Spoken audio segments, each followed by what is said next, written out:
My wife's secret affair changed everything. I never thought I'd be the guy telling a story like this. For 7 years, I believed I had the perfect marriage. My name is Daniel. I'm 34, I work as a financial analyst in Chicago, and my wife, Emily, is 32. We had been married for 6 years, no kids yet. We were saving money to buy our dream home. Everyone thought we were the perfect couple. Honestly, so did I. Emily was funny, caring, and always knew how to make me laugh after a stressful day at work. Every Friday night, we'd order takeout, watch movies, and talk about the future. At least, that's what I thought our future looked like. About 8 months ago, something changed. Nothing dramatic at first. She started protecting her phone. Every notification made her smile. If I walked into the room, she'd suddenly flip the screen over. When I asked who she was texting, she'd casually say, "Oh, just people from work." I believed her. Why wouldn't I? Trust is supposed to be the foundation of marriage. Then she started working late. At first it was once a week, then twice, then almost every night. She'd come home smelling like expensive cologne instead of her usual perfume. She blamed it on coworkers hugging goodbye. It sounded strange, but I ignored it. Looking back, I ignored dozens of red flags. One Saturday morning, she told me she had a team-building retreat. I kissed her goodbye. About an hour later, I realized she'd accidentally left her iPad at home. I picked it up to message her. Then a notification appeared.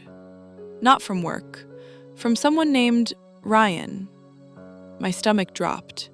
I told myself there had to be an explanation. Maybe Ryan was gay. Maybe it was an old friend. Maybe I was overthinking everything. Then another message popped up. I can't stop thinking about last night. My hands started shaking. I opened the conversation. There were hundreds of messages, photos, plans, jokes about me. One message hit harder than anything else. I wish I didn't have to go home to him. I couldn't breathe. The woman I trusted more than anyone had been living a completely different life, and I had absolutely no idea. I kept scrolling. Their relationship hadn't started a few weeks earlier. It had been going on for almost 10 months. Every business trip, every girls' night, every late meeting, every excuse was a lie. I sat alone in the kitchen for nearly 2 hours, staring at the screen, trying to convince myself I was reading someone else's life. But it was real. Every single word. I wanted to call her. I wanted to scream. Instead, I decided to wait. Because if she was willing to lie for 10 months, I wanted to know just how far she was willing to go before telling me the truth herself. Little did I know, the truth waiting for me would be even worse than the affair itself. For the next 3 days, I acted like nothing had happened. I kissed her goodbye before work. I asked about her day. I laughed at her jokes. Meanwhile, every smile she gave me felt fake. Every "I love you" sounded rehearsed. Emily had no idea I already knew. She kept texting Ryan right in front of me. She'd walk into another room, lock the bathroom door, or suddenly remember she needed to answer a work email. One evening, she told me she had another late meeting. The second she left the house, I followed her. She didn't drive toward her office.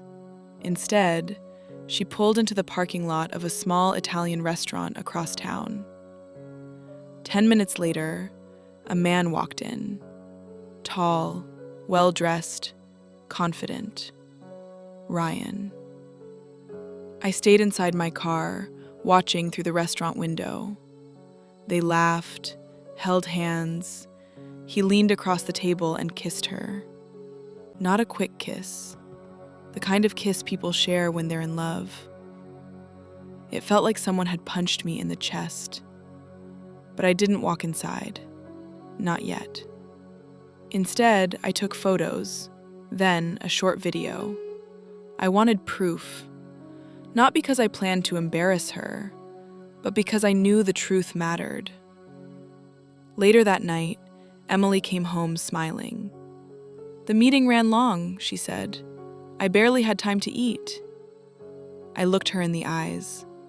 "That sounds exhausting." She smiled, then hugged me. The same arms that had been wrapped around another man less than an hour earlier. I couldn't sleep that night.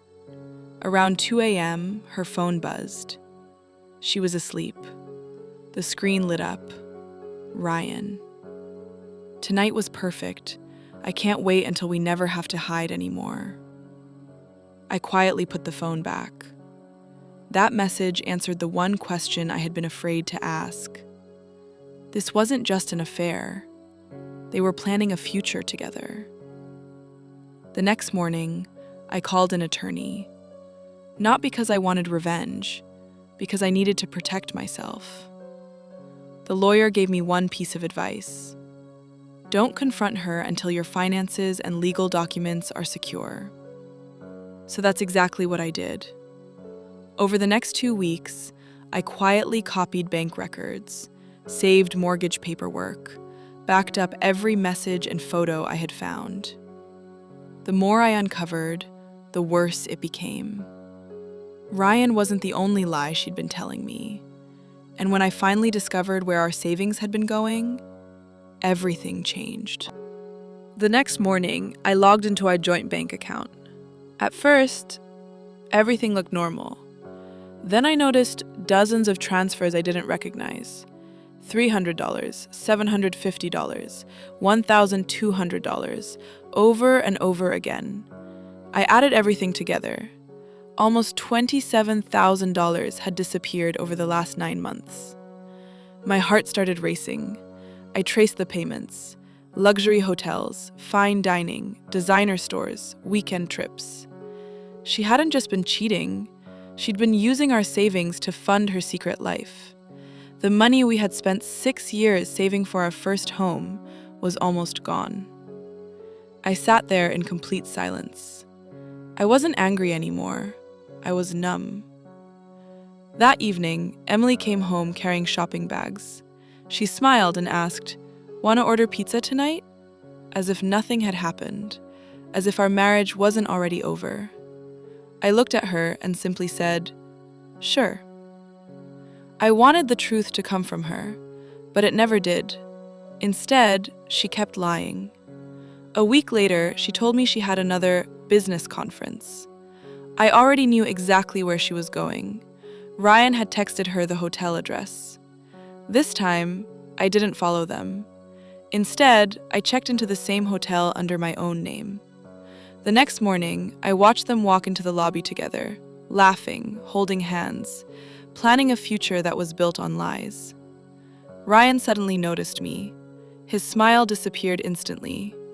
Emily turned around, and the color drained from her face. "Daniel," she whispered. For a few seconds, no one said a word. Then she started crying. "It's not what it looks like." I almost laughed. After months of lies, that was the best excuse she could come up with. I calmly pulled out my phone. I've seen the messages. I've seen the photos. I've seen the bank transfers. Her face went completely pale. Ryan quietly stepped backward. Without saying a single word, he walked away. He left her standing there, completely alone. Emily reached for my hand. "Please, let me explain." I looked at her one last time. There isn't anything left to explain. Then I handed her an envelope. Inside were the divorce papers. She stared at them in shock. "I never thought you'd actually leave." I took a deep breath. "You stopped being my wife the moment you chose someone else." I turned around, walked out of the hotel, and never looked back.